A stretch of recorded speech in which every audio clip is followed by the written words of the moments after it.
Poco tiempo después que terminara la guerra, la nación inició un proceso llamado reconstrucción. Duró desde 1865 hasta 1877. Durante la reconstrucción, el gobierno federal enfrentó el desafío de reconstruir la sociedad sureña y los gobiernos del sur. En su segundo discurso inaugural, en marzo de 1865, el presidente Lincoln prometió reunificar la nación, con malicia hacia nadie, con claridad para todos. Lincoln quería tratar al sur con respeto. Su plan incluía perdonar a los oficiales confederados. También requería que se permitiera a los estados confederados enviar representantes al Congreso. El Congreso estableció la Agencia Federal de Libertos, una agencia federal fundada para asistir a los antiguos esclavos. La agencia creó escuelas y hospitales para afroamericanos y distribuyó vestimenta, comida y combustible. Cuando Lincoln fue asesinado, el vicepresidente Andrew Johnson asumió la presidencia. Johnson creía que la reconstrucción era tarea del presidente, no del Congreso. Su política se basaba en los objetivos de Lincoln. Insistió en que los nuevos gobiernos estatales ratificaran la enmienda 13ª que prohibía la esclavitud en los Estados Unidos. También reclamó que aceptaran la autoridad suprema del gobierno federal. Johnson ofreció su perdón oficial llamado amnistía a la mayoría de los sureños blancos. Les prometió la devolución de sus propiedades. Sin embargo, deberían jurar lealtad a los Estados Unidos. En un principio, los propietarios de las grandes plantaciones, los oficiales militares de alto rango y los líderes de la ex confederación no estaban incluidos en este ofrecimiento. Pero, con el tiempo, la mayoría de ellos obtuvo la amnistía. El Congreso no estaba en sesión cuando Johnson llegó a presidente en abril de 1865. El Congreso no se volvió a reunir hasta diciembre. Durante estos 8 meses, los estados del sur se restablecieron. Mientras lo hacían, instauraron nuevos gobiernos estatales que se parecían mucho a los anteriores. Algunos estados rechazaron terminantemente ratificar la enmienda 13ª. Este es un gobierno de hombres blancos, dijo el gobernador de Carolina del Sur, y destinado a hombres blancos solamente. Johnson solo exigía que los estados sureños reunieran las condiciones reflejadas en su plan para la reconstrucción. Su objetivo principal era que los estados del sur fueran readmitidos en la Unión tan pronto como fuera posible.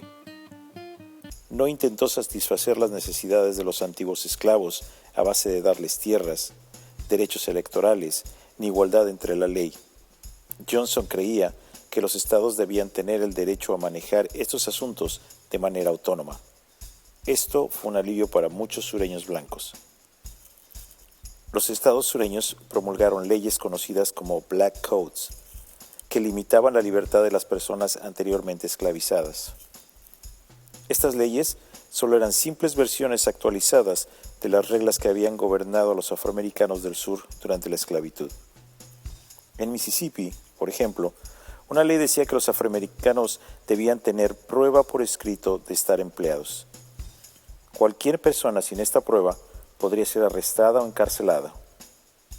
A los afroamericanos se les prohibía reunirse en grupos sin supervisión y tampoco podían portar armas. Debido a que los Black Codes eran tan parecidos a los antiguos códigos de los esclavos, muchas personas del norte sospechaban que los sureños blancos estaban intentando restaurar el viejo sur. Cuando el Congreso finalmente se reunió de nuevo en diciembre de 1865, sus miembros se negaron a dar los escaños a los representantes del sur. Muchos de estos representantes habían sido líderes confederados unos meses antes. El Congreso puso en ejercicio su derecho constitucional de decidir si sus miembros estaban calificados o no para desempeñar el cargo. El Congreso estableció una comisión para estudiar la situación existente en el sur y decidir si los estados sureños debían estar representados. Al realizar tal acción, el Congreso le hacía saber al presidente que planeaba desempeñar un papel importante en la reconstrucción. Los republicanos sobrepasaban en número a los demócratas en ambas cámaras del Congreso. Dentro del Partido Republicano, sin embargo, las opciones sobre la tarea del Congreso en la reconstrucción diferían. Los moderados apoyaban el derecho de los estados a gobernarse a sí mismos. Los radicales querían que el gobierno federal desempeñara activamente la tarea de rehacer la política y las sociedades sureñas. Liderado por Thaddeus Stevens y el senador por Massachusetts Charles Sumner, el grupo exigió igual y plena ciudadanía para los afroamericanos. Instado por los radicales, el Congreso aprobó un proyecto de ley que promovía los derechos civiles, los cuales se garantizaban a todos los ciudadanos. La Ley de Derechos Civiles de 1866 declaraba que todas las personas nacidas en los Estados Unidos, excepto los indígenas americanos, eran ciudadanos. También declaraba que todos los ciudadanos accedían a los mismos derechos sin distinción de su raza. Los republicanos se conmocionaron cuando el presidente Johnson decidió vetar el proyecto de ley, es decir, impedir que se convirtiera en ley. Johnson argumentó que la protección federal de los derechos civiles llevaría a la centralización del gobierno. También estaba en contra de otorgar la ciudadanía plena a los afroamericanos. 2/3 de la Cámara de Representantes y 2/3 del Senado votaron para anular el veto, con lo que el proyecto se transformó en ley. Los republicanos querían que la igualdad estuviese protegida por la Constitución misma y propusieron una enmienda en 1866. La enmienda 14ª declaraba que todas las personas nacidas o naturalizadas en los Estados Unidos eran ciudadanas, tenían los mismos derechos y se les garantizaba protección igualitaria de las leyes. Sin embargo, la enmienda no daba específicamente el voto a los afroamericanos. En cambio, declaraba que cualquier estado que impidiera el voto de los afroamericanos perdería representantes en el Congreso. Esto significaba que los estados del sur tendrían menos poder si no garantizaban la votación a los hombres negros. Johnson se negó a apoyar la enmienda. También rehusaron todos los estados anteriormente confederados, excepto Tennessee. Los republicanos moderados y radicales estaban indignados. Los dos grupos acordaron unir fuerzas y aprobar las leyes de reconstrucción de 1867. Esto inició un periodo conocido como la Reconstrucción Radical, en el que el Congreso controlaba la reconstrucción. Las leyes de la reconstrucción dividían al sur en 5 distritos militares. También establecían que antes de que los estados del sur pudieran ser readmitidos en la Unión, debían aprobar nuevas constituciones estatales que otorgaran el voto a todos los hombres adultos, incluyendo los afroamericanos, y ratificar la enmienda 14ª.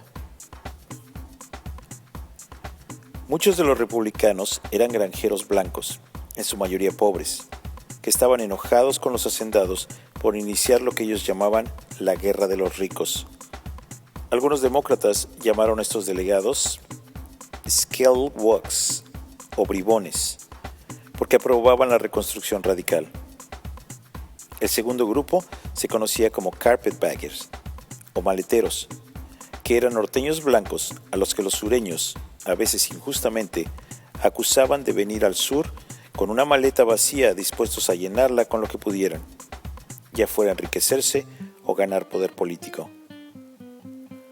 Los afroamericanos construían el tercer grupo. De estos, la mitad había sido liberados antes de la guerra. La mayoría eran maestros o trabajadores calificados. Las nuevas constituciones escritas por estos delegados dieron el voto a todos los hombres adultos. Hacia 1870, los votantes de todos los estados sureños habían aprobado sus nuevas constituciones. En consecuencia, los estados confederados fueron incorporados nuevamente a la Unión y se les permitió enviar representantes al Congreso. Durante la reconstrucción, más de 700 afroamericanos tuvieron cargos en las legislaturas estatales sureñas y 16 fueron miembros del Congreso estadounidense en representación del sur. Entre ellos había 2 senadores, Hiram Revels y Blanche Bruce, ambos de Mississippi.